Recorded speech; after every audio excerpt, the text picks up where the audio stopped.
नमस्कार, exam happy by Jharkhand channel में आपका स्वागत है। तो दोस्तों, जुड़ चुका हूं मैं यहां पर आपके लिए झारखंड शिक्षक पात्रता परीक्षा जेटेट 2024 की तैयारी को लेकर के। तो यदि आप झारखंड में शिक्षक पात्रता परीक्षा 1 से 5 और 6 से 8 विज्ञान की तैयारी करना चाहते हैं तो आपके लिए यह सबसे बेस्ट होगा, क्योंकि इस चैनल पर आपको only for JCERT text book का क्लास 6 to 10 तक का पूरा सब्जेक्ट का chapter wise note, hand written notes बना हुआ है।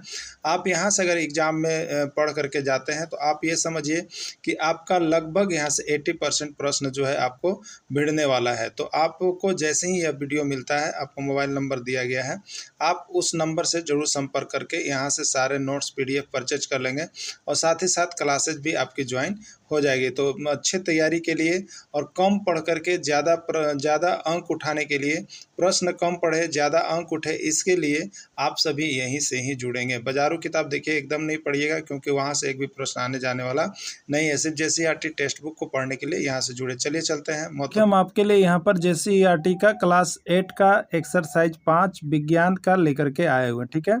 इसके पहले यदि आपने विज्ञान में क्लास 8 का एक्सरसाइज 1 से 4 तक नहीं देखें तो आप सभी यहाँ से पीडीएफ अवश्य ले लीजिएगा और इसका वीडियो भी आपको अपडेट में मिलते रहेगा, ठीक है। तो सारा नोट, सारा पीडीएफ, सारा वीडियो यहाँ आपको दिया जा रहा है।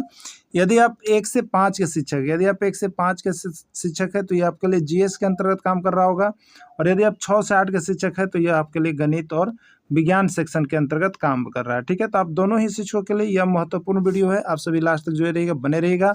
इसमें कुछ प्रश्न ऐसे हम दिखाएंगे जो आपके हर राज्य के शिक्षक पात्रता परीक्षा में पूछे गए हैं। तो सारे चीज़ों को देखने के लिए यहाँ से नोट्स, पीडीएफ, साथ में बातचीत करने के लिए सुविधा पूरी मिल रही है आपको सिर्फ और सिर्फ 500 रुपये में।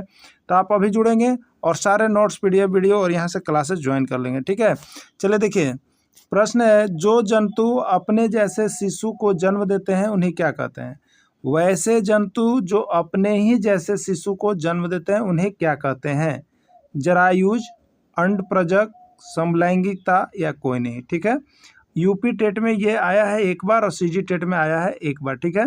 तो जो भी जीव जंतु अपने ही जैसे शिशु को जन्म देते हैं, तो अपने ही जैसे जो शिशु को जन्म देते हैं उन्हें देखिए कहा जाता है जरायुज। क्या कहा जाता है? जरायुज। अपने ही जैसे बच्चों को जन्म देते हैं, शिशु को जन्म देते हैं, उन्हें जरायुज कहते हैं। जो अंडे से जन्म देते हैं अंडप्रजक, और समलैंगिकता से जन्म देते हैं समलैंगिकता, ठीक है। चलिए अगला देखिएगा। अगला प्रश्न है, वे जंतु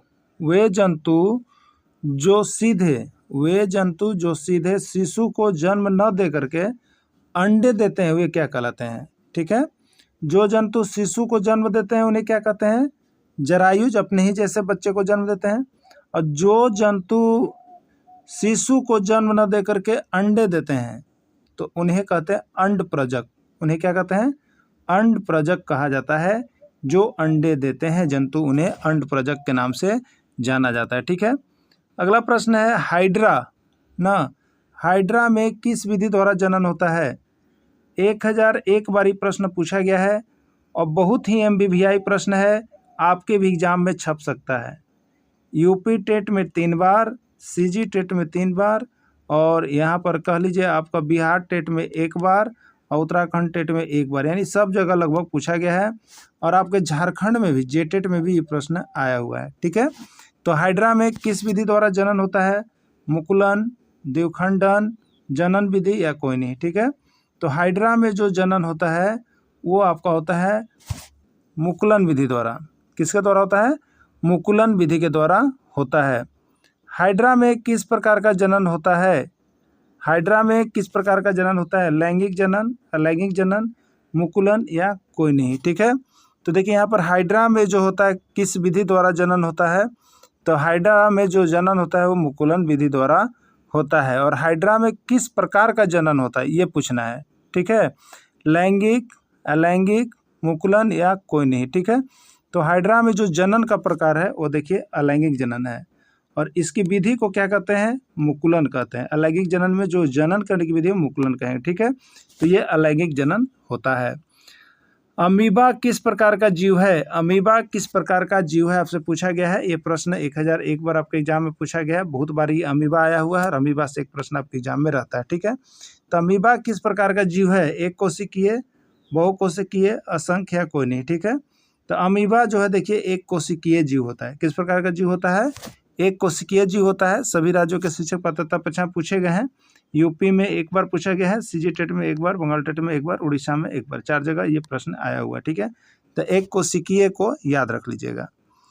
अमीबा में प्रजनन किस विधि द्वारा होता है? अमीबा में प्रजनन किस विधि द्वारा होता है? मुकुलन विधि, द्विखंडन विधि, बहुकोशिकीय विधि या कोई नहीं। ठीक है, तो अमीबा में जो प्रजनन होता है वो आपका द्विखंडन विधि द्वारा होता है। किस विधि द्वारा होता है? द्विखंडन विधि द्वारा होता है।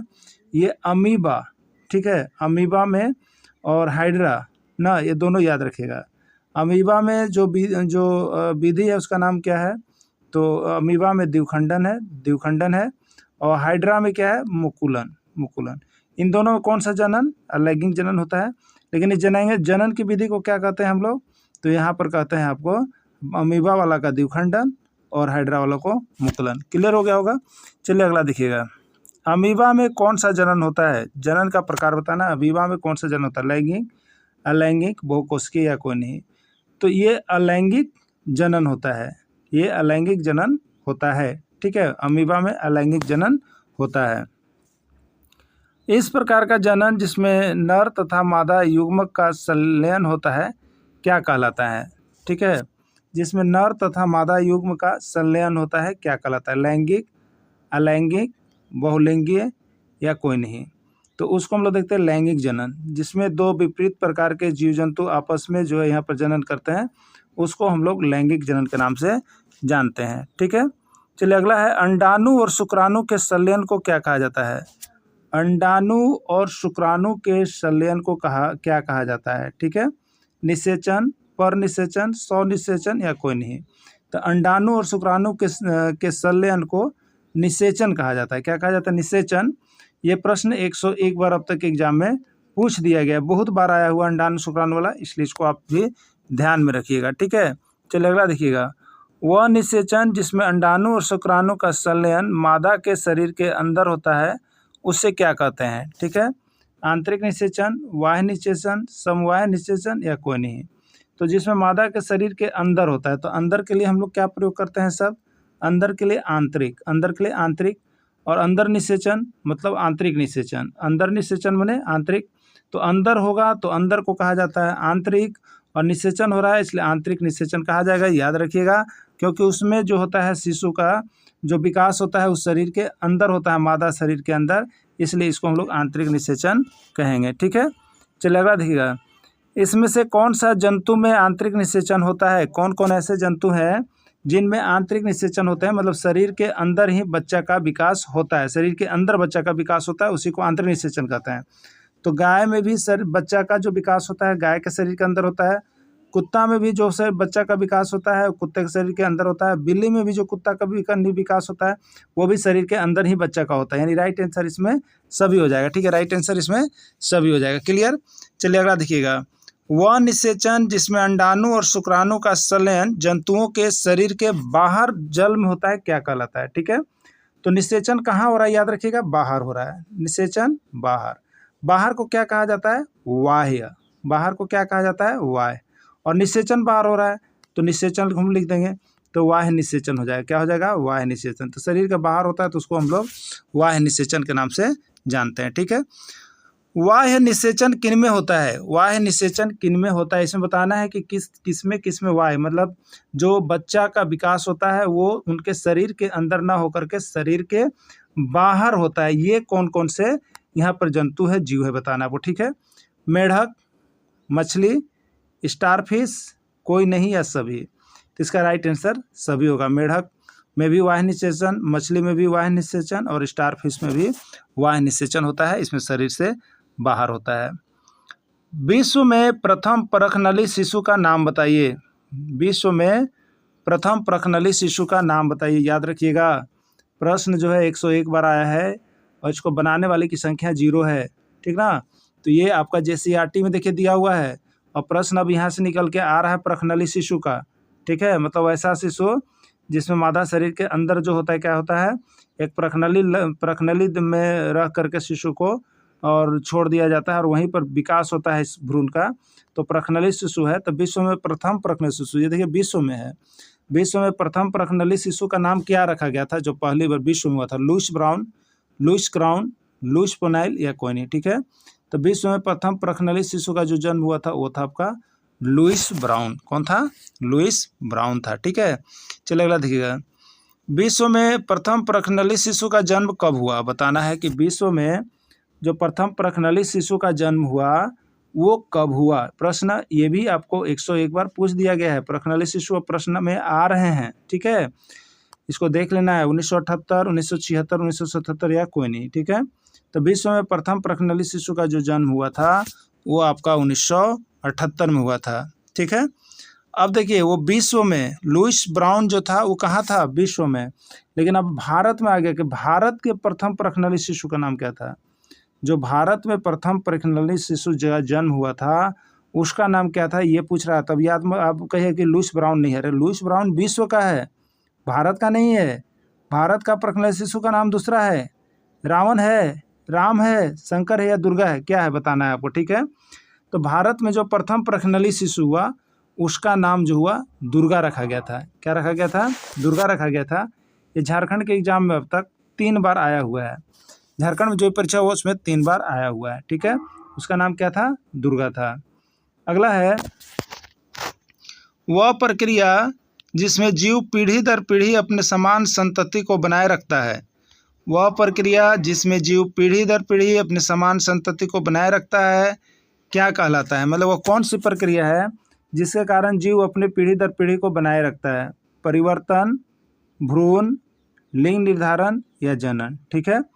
तो जनन ही एक ऐसी प्रक्रिया है जिसके तहत नर और मादा जो होते हैं एक निषेचन प्रक्रिया के तहत अपने समान जो है संतति को उत्पन्न करते हैं और अपना जो पीढ़ी दर पीढ़ी को बनाए रखने का काम करते हैं, ठीक है। तो वह प्रक्रिया जनन है। क्लियर? अगला देखिएगा, रेशम के कीट एवं मेढक के जीव जीवन चक्र में शिशु से वयस्क होने की प्रक्रिया को कहा जाता है। शिशु से वयस्क होने की प्रक्रिया को क्या कहा जाता है? लैंगिक, अलैंगिक, कायांतरण या परिवर्धन, ठीक है। तो वो प्रक्रिया जो है आपको कायांतरण के नाम से जाना जाता है।